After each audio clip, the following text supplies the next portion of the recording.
कूड़ा कलेक्शन की जो जगह हैं, मेन जो डंप यार्ड बनाए जाते हैं वो एक प्रॉपर जगह हमारे पास मैनेज नहीं हो पाती है, क्योंकि हम ये नहीं चाहते कि शहर का जो हमारा एरिया है, सर्कुलर रोड है जो निरंतर यूज़ में आता है, बाहर से आने वाले लोगों के लिए भी जो यूज़ में आता है, वहाँ पे इस तरह का कोई डंपिंग यार्ड बने। सफाई कर्मियों की संख्या को लेकर के पिछले कई सालों से हम सुनते आ रहे हैं कि सफाई कर्मियों की संख्या उतनी नहीं है जितनी शहर की आबादी है।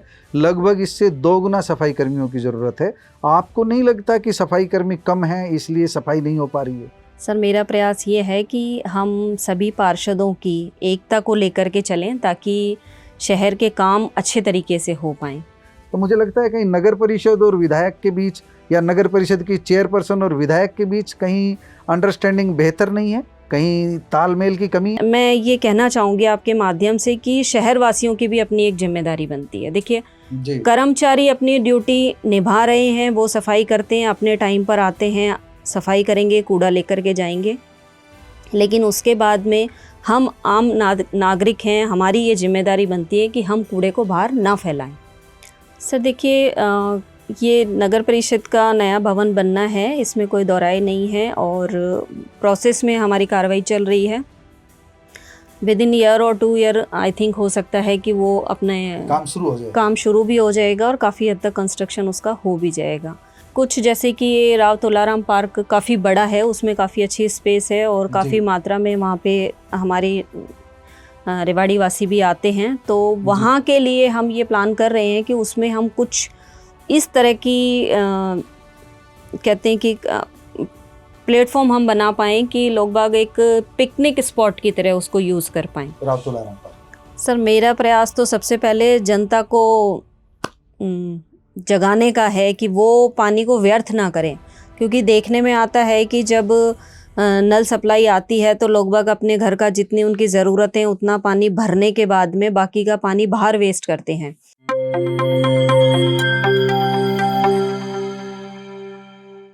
प्यारे दोस्तों, सादर अभिवादन। मैं हूं महेश कुमार वैद्य और आप देख रहे हैं एनजेपी हरियाणा।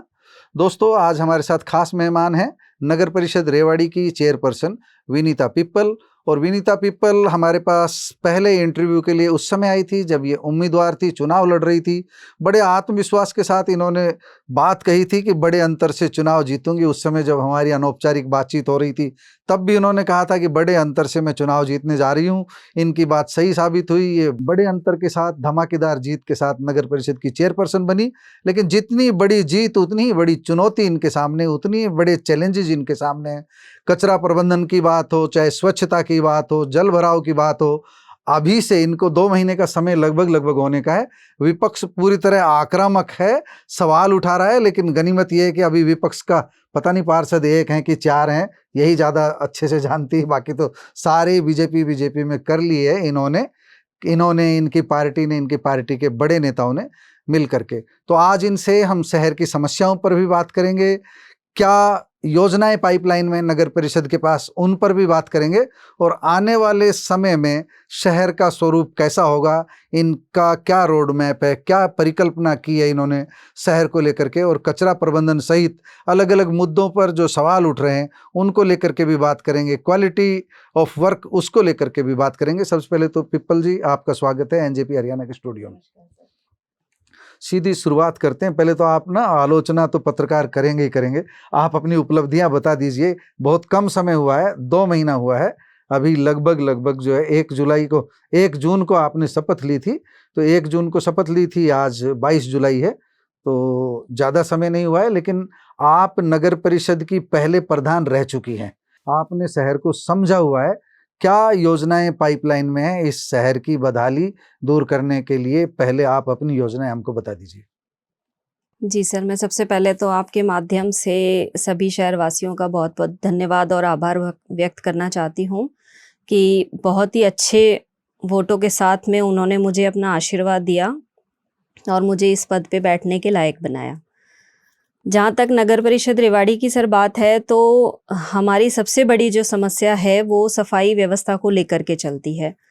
उसकी वजह कहीं ना कहीं ये आ जाती है कि कूड़ा कलेक्शन की जो जगह हैं, मेन जो डंप यार्ड बनाए जाते हैं जी। वो एक प्रॉपर जगह हमारे पास मैनेज नहीं हो पाती है, क्योंकि हम ये नहीं चाहते कि शहर का जो हमारा एरिया है, सर्कुलर रोड है जो निरंतर यूज़ में आता है, बाहर से आने वाले लोगों के लिए भी जो यूज़ में आता है, वहाँ पे इस तरह का कोई डंपिंग यार्ड बने। सड़क पे होगा तो दिखाई देगा, आते जाते बड़ा इम्प्रेशन भी गलत जाएगा। हाँ जी, तो उसके लिए अभी हमारा विचार चल रहा है कि हम उन्हें कुछ ऐसी जगह रख पाएँ जहाँ पर कि वो एक तो वहाँ से कलेक्शन करना और वहाँ तक लाने में बहुत ज़्यादा समस्याओं का सामना ना हो, और वो ढके रहें, सेफ रहें, क्योंकि देखिए कलेक्शन तो कहीं ना कहीं तो करना ही पड़ेगा जी जी। आगे लेकर के जाने के लिए जी।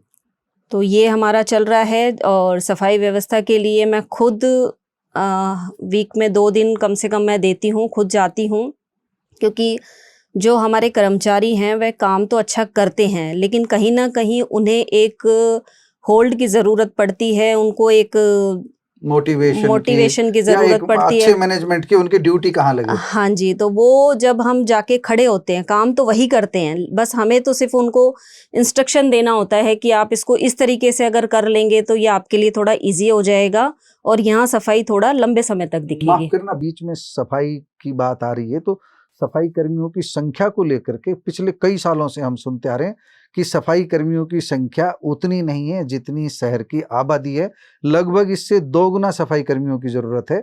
आपको नहीं लगता कि सफाई कर्मी कम है इसलिए सफाई नहीं हो पा रही है? नहीं सर, जो एरिया वाइज जितनी हमारे पास में संख्या होनी चाहिए उतनी नगर परिषद के पास में है, लेकिन हाँ ये ज़रूर है कि कुछ उसमें से रिटायर हो गए हैं और कुछ की डेथ अगर हो गई है, इस तरह की सिचुएशंस की वजह से अगर उनकी गिनती कुछ कम हो रही है जी। तो वो हम लोगों ने अलग से कॉन्ट्रैक्ट बेस पर कुछ लिए हुए हैं, वो उनकी पूर्ति कर रहे हैं। तो बहुत बड़ी समस्या ये नहीं है कि कर्मचारी मैनेजमेंट क्या है, आधा शहर कॉन्ट्रैक्ट में कैसे कैसे दिया हुआ है वो एक बार दर्शकों को हमारे को नहीं, आधा शहर नहीं है सर, 2-3 एरिया, जैसे ये सेक्टर वाला जो एरिया पड़ता है सेक्टर 3 और 4 में, यहाँ पर हम लोगों ने कॉन्ट्रैक्ट बेस पे दिए हुए हैं जी। तो वो वहाँ का एरिया करते हैं, उसी में 2 वार्ड भी हमारे आ जाते हैं, वार्ड नंबर 21 जो कि सेक्टर 3 में आता है, वार्ड नंबर 11 है और वो हमारे सेक्टर 4 में आता है। इस तरीके से वो वहाँ पर वहाँ की स्वच्छता प्राइवेट हाथों में, हाँ जी, प्राइवेट कॉन्ट्रैक्टर वो कर रहे हैं जी। तो इससे सफाई कर्मियों की कमी नहीं रह पाती, जो बहुत ज्यादा नहीं है, कुछ कमी है बट बहुत ज्यादा नहीं हम कह सकते हैं। एक हम जो जल भराव की बात करेंगे, सीवरेज लाइन की बात करेंगे, जल भराव को लेकर के लगातार देखिए हनुमान मंदिर के फोटो लगातार कई दिन से वायरल हो रहे हैं, और भी कई सड़कों के हैं, रेलवे रोड के भी हैं, साथ साथ आपकी फोटो भी हो रही है कि मैं कितनी एक्टिव हूँ, रेलवे रोड पर पहुँचती हूँ, मैं हनुमान मंदिर भी पहुँचती हूँ, सब जगह आप तुरंत फोटो भी डाल रहे हैं कि देखिए पानी की निकासी कितनी जल्दी की गई है। मतलब एक तरह से उधरवार हो रहा है, आप जवाब भी दे रही हैं, लेकिन ये तस्वीर क्या सही है? पानी भरता ही क्यों है? कहाँ कमी है? मैनेजमेंट के लेवल पर कुछ तो करना ही पड़ेगा। जल भराव न हो इसका स्थायी उपाय क्या करने जा रहे हैं आप? सर देखिए, नगर परिषद का जो क्राइटेरिया आता है उसमें हमारे पास में एक तो नाले, सड़क की दोनों साइड में नाले जो हैं, और एक स्ट्रॉम वाटर का सिस्टम होता है। तो वो आज की डेट में जब से मैं बैठी हूँ तब से तो हमने हमारे लगभग शायद 3 या 4 ठेकेदार हैं जिनको नाले की सफाइयों का कॉन्ट्रैक्ट गया हुआ है और वो अपना काम बखूबी कर रहे हैं।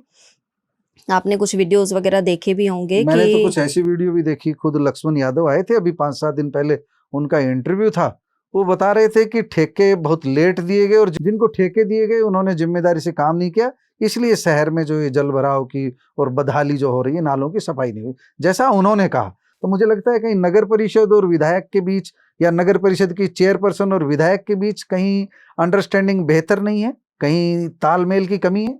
नहीं सर, ऐसा नहीं है। देखिए, आप अगर ऑटो मार्केट की तरफ जाएंगे और आप अभी कंटिन्यू आपने देखा भी होगा, झज्जर पुल का जो एरिया है उसके साइड में जो नाले बने हुए हैं वो तो इवन वहाँ पे स्लैब्स हटवा करके सफाई की जा रही है। वो जी। ये पब्लिक वहाँ कह रही है कि पिछले 15 सालों में अब पहली बार उनकी छटाई हो रही है और इस तरीके से हो रही है। तो पीछे का कुछ ना कुछ ये कमी रह गई होगी कि सफाई ठीक तरीके से नहीं हो पाई होगी। अब हमारा प्रयास ये चल रहा है कि हम बढ़िया हो रही नालों की सफाई, हाँ, ठीक ढंग से हम हो रही अपने तरीके से अच्छा करवाने की कोशिश कर रहे हैं ताकि जो पीछे कमियां रह गई हैं वो आगे दिखाई ना दे।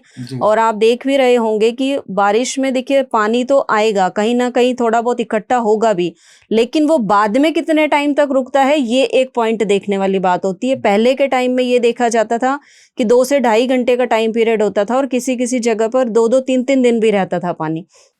लेकिन आज हम ये रेगुलर देख रहे हैं कि रेलवे रोड ले लीजिए और इधर की तरफ दूसरा जहां भी पानी, सिविल हॉस्पिटल देख लीजिए, अंडरपास है जो नाई वाली चौक के पास, वहां सब जगह लगभग आधे से 1 घंटे के बीच में पानी निकासी सारी हो जाती है। तो हमारे प्रयास तो हाँ जी, हमारा प्रयास तो अच्छा ही चल रहा है और मैं पूरी कोशिश भी कर रही हूँ कि अच्छे से अच्छा हम मैनेजमेंट दे पाए। जी जी। कुछ जगह हो सकता है कहीं पे सफाई में कुछ कमी रह गई होगी, तो इस वजह से वहां कोई कमियां आ रही हैं तो वहां भी हम कोशिश करेंगे कि वो अच्छी हो पाए। जी जी। पीपल जी, एक जो हम गुणवत्ता की बात हमने आपने पहले भी कही थी कि जब मैं पदभार संभालूंगी, मुझे मौका मिला तो क्वालिटी कंट्रोल पे पूरा ध्यान रहेंगे। कोई ऑडिट हुआ है शहर की सड़कों का कि कौन कौन सी सड़क बदहाल हो गई है, जिन सड़कों को अच्छा बनना चाहिए था वो नहीं बनाई गई? कुछ ऑडिट हुआ है, कुछ सड़कें चिन्हित हुई है कि वहाँ ठेकेदारों को पनिशमेंट दिया जाएगा या उनकी बिलिंग नहीं की जाएगी या उनको कोई ऐसा दंडात्मक कार्रवाई मतलब की जाएगी जहां जहां की सड़कें सही नहीं बनी हैं? सर, अभी जो मेरा टाइम पीरियड है, जब से मैंने शपथ ली है और मैं बैठ रही हूँ रेगुलर, उस टाइम पीरियड में अभी यहाँ पर 3 सड़कों का ही काम चल रहा है। उससे पहले जो बनी हुई हैं उनके बारे में मैं फिलहाल कुछ नहीं कह पाऊंगी, लेकिन मैं तो सिर्फ एक एग्जांपल, जैसे अभी जिधर से आप आए हैं मेन सड़क है ये, आप मिनी बाईपास कह लीजिए इसको, इसका कोई नाम नहीं है, नाम रख देंगे तो बढ़िया है, लोगों को सुविधा रहेगी। इस सड़क पर हम देखेंगे पिछले साल ये सड़क बनी है, बल्कि कुछ काम तो अभी पूरा हुआ है, रोडियां बाहर निकली हुई है। किसी ने किसी को तो जवाबदेही लेनी होगी, जिम्मेदारी लेनी होगी, क्योंकि ये चौड़ी सड़क है और बिल्कुल बावल रोड और गढ़ीबोलनी रोड को कनेक्ट करती है। 66 फुट चौड़ी रोड इसको कहा जाता है। तो इस सड़क की मैं एक एग्जांपल दूं, बाकी कई सड़कें ऐसी मिल जाएंगी, मैं तो सामने देखता हूं इसलिए रोजाना कहता हूं इनकी जिम्मेदारी तो किसी की तय की जाएगी। इन सड़कों को 5 साल कोई बनाने नहीं आएगा तो क्या लोग 5 साल तकलीफ उठाएंगे इनकी? नहीं, ऐसा नहीं है। हमारा प्रयास ये रहेगा कि अब आगे जो मेरे अंडर में काम रहेंगे, मेरे सामने रहते रहते जो काम रहेंगे, उनमें तो गुणवत्ता लाना बिल्कुल निश्चित है। हम इसी एक शर्त तो मैं नहीं कहूँगी, लेकिन एक बात है कि उनको ठेकेदारों को अगर कोई काम दिया जा रहा है तो उनसे एक ये रिक्वेस्ट मैं तो अपनी तरफ से करती हूँ कि देखिए प्लीज आपको काम अच्छी क्वालिटी के साथ में करना है। जी जी। हम नगर परिषद की पहली बैठक का कब इंतजार कर सकते हैं, क्योंकि लंबा समय हो गया, बैठक का जिक्र भी मीडिया में भी पीछे एक खबर आई थी, हम सुन रहे थे कि अभी तक बैठक का कोई कमिटमेंट, तारीख तय नहीं हुई है। कब तक उम्मीद की जा रही है विनीता पीपल की मैं बैठक की चेयर उस दिन कर लेंगे, हम बैठक कर लेंगे उस दिन? सर, हमारी तैयारी चल रही है और लगभग ये लगा लीजिए कि हफ्ते से 10 दिन के बीच में हमारी पहली बैठक हो ही जाएगी। कोई विजन लेकर के चल रहे होगी पहली बैठक में, कुछ इस तरह का नगर परिषद के लिए क्या कुछ करने का इरादा, इस शहर को सुंदर बनाने के लिए, इस शहर को स्वच्छ बनाने के लिए क्या कार्य योजना है, वर्किंग आपके पास रोड मैप होगा कोई ना कोई? जो सर, मेरा प्रयास ये है कि हम सभी पार्षदों की एकता को लेकर के चलें ताकि शहर के काम अच्छे तरीके से हो पाएं, क्योंकि हर वार्ड में हर जो पार्षद जीत कर आए हैं उनकी अपनी जिम्मेदारी बनती है अपने अपने एरिया को संभालना। उसमें सफाई व्यवस्था भी आती है और विकास कार्य भी आते हैं। तो मेरा उनसे भी आग्रह रहेगा कि आप सभी अपने अपने एरिया का ध्यान रखें, जब वहाँ काम हो रहे हैं या सफाई हो रही है उन चीज़ों का ध्यान रखें, लाइट व्यवस्था जो भी है उन सब का वो ध्यान अच्छे से रखें, और वो रखते भी हैं, उनका काम है। तो वो अपनी ड्यूटी अच्छे से निभाएंगे तो उनके माध्यम से हम भी अपनी ड्यूटी अच्छे से निभा पाएंगे। ये हमारा प्रयास रहेगा। एक जब कचरा प्रबंधन की बात होती है तो एक कचरा प्रबंधन पर सीधा सवाल ये है कि हमारे शहर की क्या व्यवस्था है, अब कहाँ कचरा जाता है और क्या उसका उठान हो रहा है राम सिंहपुरा से, कौन उसके टेंडर को संभाल रहा है और किस तरह की निगरानी वहाँ की जा रही है, कितना टन कचरा निकलता है। अब तो सारी चीज़ें आप समझ गई होंगी, पूरे शहर को बताएंगे तो सबको पता लगेगा। बड़े सवाल उठते हैं, हम मॉर्निंग वॉक पे भी निकलते हैं तो बताते हैं कि इतना टन कचरा है, वहाँ उठाना था, वो उठाना था। अनर्गल भी आरोप लगते होंगे और सही आरोप भी लगते होंगे। आप सही तस्वीर बताएंगे कि रेवाड़ी शहर की कचरा प्रबंधन की ये व्यवस्था है। सर देखिए, छोटे छोटे डंपिंग यार्ड बना करके शहर की जो सुबह सफाई की जाती है वो कलेक्शन वहाँ पे किया जाता है। फिर उसके बाद में वहाँ से कूड़ा उठा करके राम सिंहपुरा वाले एरिया में पहुँचाया जाता है। वहाँ पर एक प्रोजेक्ट चल रहा है जिसमें कूड़े की छटाई, जो कि प्लास्टिक अलग करना और दूसरा जो गार्बेज होता है उससे अपना कंपोस्ट बनाना, इस तरीके की चीज़ें चल रही हैं। तो हमारा प्रयास है कि हम उसको भी कहीं न कहीं यूज़ करके और यहाँ से जल्दी अच्छी व्यवस्था कर पाएँ। लेकिन इस चीज़ में मैं ये कहना चाहूँगी आपके माध्यम से कि शहरवासियों की भी अपनी एक ज़िम्मेदारी बनती है। देखिए, कर्मचारी अपनी ड्यूटी निभा रहे हैं, वो सफाई करते हैं, अपने टाइम पर आते हैं, सफाई करेंगे, कूड़ा लेकर के जाएँगे। लेकिन उसके बाद में हम आम नागरिक हैं, हमारी ये ज़िम्मेदारी बनती है कि हम कूड़े को बाहर ना फैलाएँ। जी, जी। दूसरा एक प्लास्टिक है जिसके ऊपर मुझे लगता है कि कहीं न कहीं पाबंदी होना बहुत ज़्यादा आवश्यक है और मेरी कोशिश रहेगी कि थोड़ा बहुत टाइम मैं एक दे करके पब्लिक में और शॉप्स में, मार्केट में, और फिर उसको मैं बंद करने की पूरी कोशिश करूँगी ताकि काफ़ी हद तक इस चीज़ से कूड़े की कमी भी होगी और गंदगी जो बहुत लंबे टाइम तक सड़ती है वो चीज़ से भी थोड़ा-सा बचाव आएगा। जी, जी।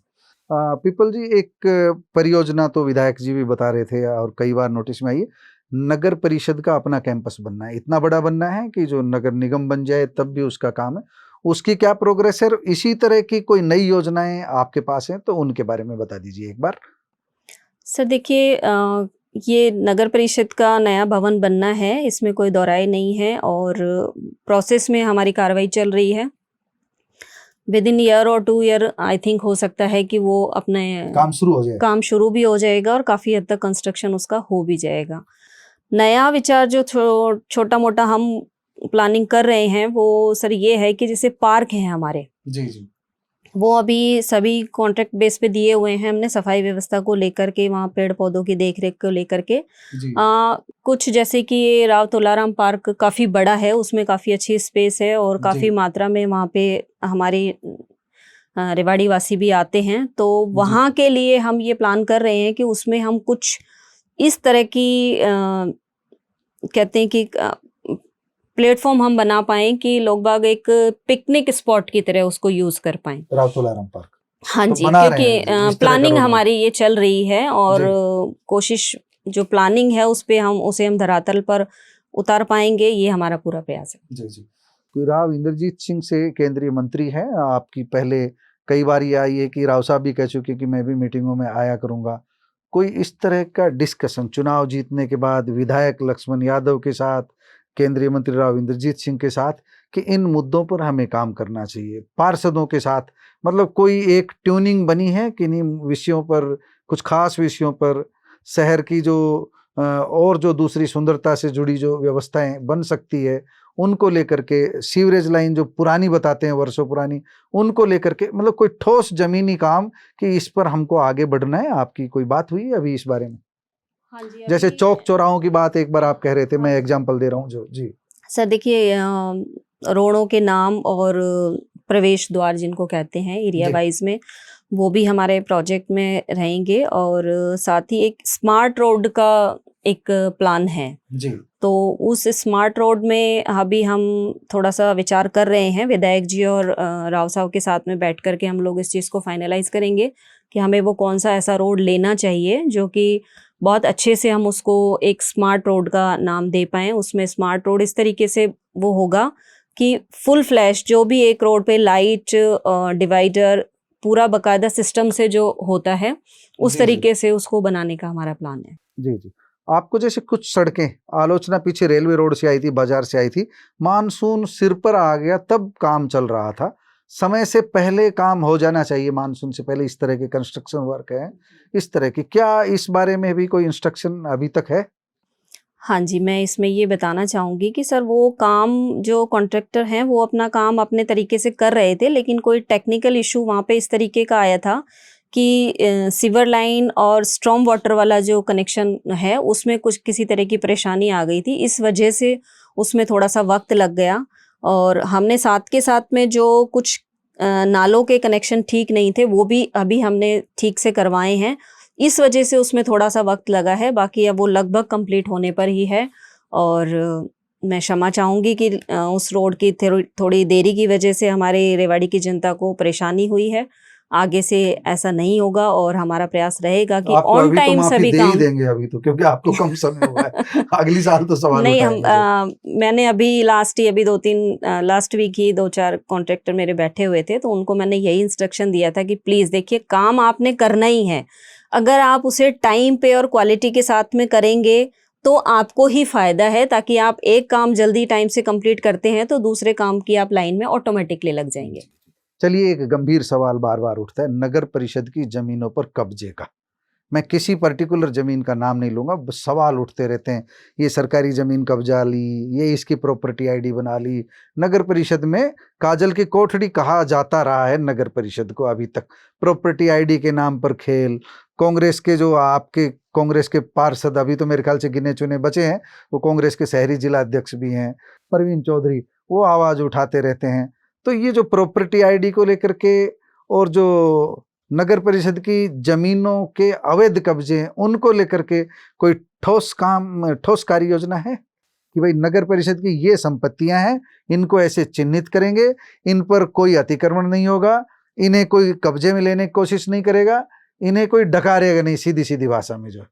हाँ जी, ये तो हमारा डिसाइड हो चुका है। अभी लास्ट हम ईओ सर वगैरह से जैसे बात करते रहते हैं, तो उसमें हमारा ये डिसाइड हो गया है कि नगर परिषद के जितने भी जगह हैं वहाँ पर साइन बोर्ड तो लगेगा ही लगेगा कि भाई ये नगर परिषद की जगह है।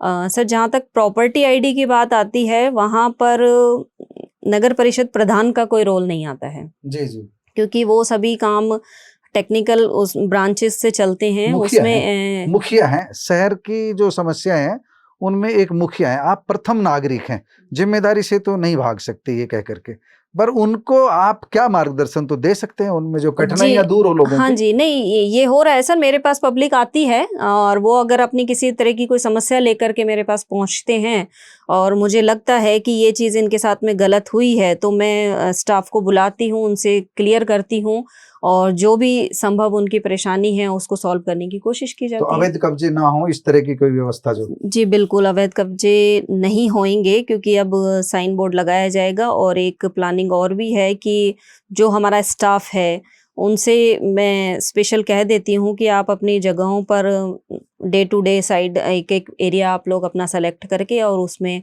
घूमते रहें, चेक करते रहें कि इस तरह की कोई गतिविधि वहाँ दिख तो नहीं रही है। जी जी, ये है सरकार की तरफ से, क्योंकि अब वो ट्रिपल इंजन की सरकार बोलते हैं, केंद्र में भी, यहाँ स्टेट में भी और रेवाड़ी नगर परिषद में भी भाजपा की सरकार है। तो भाजपा की सरकार में जैसे पहले योजनाएं आई थी, कांग्रेस की सरकार में स्लम उद्धार के लिए जो स्कीम आई थी शहरी विकास मंत्रालय की ओर से, अभी अमृत की जो योजनाएं चल रही है, इसमें अमृत 2 आना है। रेवाड़ी शहर के लिए कोई प्रपोज्ड योजना है इस तरह की जो केंद्रीय मदद से आनी है? सर, अभी ऐसा कुछ मेरे संज्ञान में आया नहीं है। अभी ऐसा नहीं है जो जिसपे कोई काम हो? फिलहाल नहीं आया। कोई नाला वगैरह कोई बड़ा इस तरह का जो शहर का, जैसे ये पहले कवर किया गया था बरसाती नाला है, शहर के बड़े तालाब, सोलेराई, इनके सौंदर्यीकरण के लिए कोई प्रपोज सरकार की तरफ से अभी कोई आ रहा हो?